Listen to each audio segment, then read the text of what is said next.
भर में लोगों से कहना चाहता हूं, कम मेक इन इंडिया।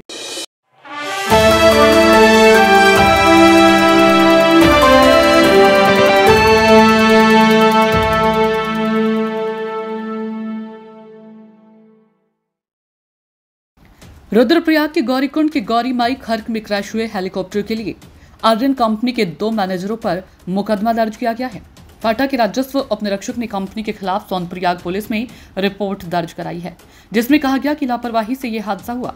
हेलीकॉप्टर हादसे का कारण भले ही खराब मौसम बताया जा रहा हो, पर इसे हेली कंपनी द्वारा यूकाडा और डीजीसीए के नियमों की अनदेखी भी माना जा रहा है।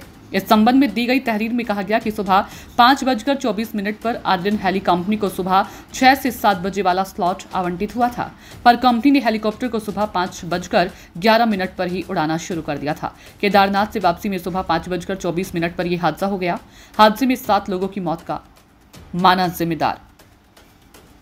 तहरीर में कहा गया कि डीजीसीए और यूकाडा ने जारी एसओपी में फ्लाइंग स्लॉट के हिसाब से उड़ान करने को कहा था। इस बारे में आर्यन एविएशन के बेस मैनेजर विकास तोमर और अकाउंटेबल मैनेजर कौशिक पाठक ने अनदेखी की, जो दायित्वों के प्रति घोर लापरवाही है।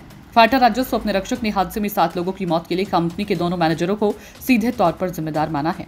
उनके खिलाफ कोतवाली सोनप्रयाग व भारतीय दंड संहिता की 28/2025 धारा 105, भारतीय न्याय संहिता 2023 और धारा 10 वायुयान अधिनियम 1934 बनाम विकास तोमर और कौशिक पाठक के खिलाफ मुकदमा दर्ज किया गया है।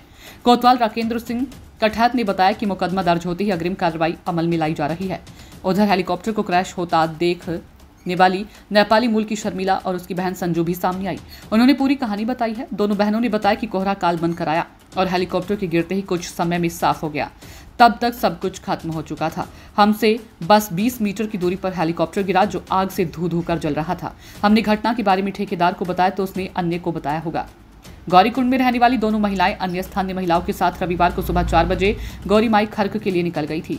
वह यात्रा में संचालित घोड़ा खच्चरों के लिए घास काटने का काम करती हैं। शर्मिला ने बताया कि वह 5 बजे तक गौरी माई खर्क पहुंच गई थी। तब आसमान में बादल छाए हुए थे, पर कोहरा नहीं था। कुछ ही देर में हेलीकॉप्टर जैसे ही उस क्षेत्र में उड़ान भरता हुआ पहुंचा, अचानक घना कोहरा छा गया। कोहरे की वजह से हेलीकॉप्टर थोड़ा मुड़ा और पीछे की तरफ गया और फिर थोड़ा नीचे आकर आगे बढ़ने लगा, जिससे वह एक ऊंचे पेड़ पर टकराकर सीधे जमीन पर गिर पड़ा। Bureau report.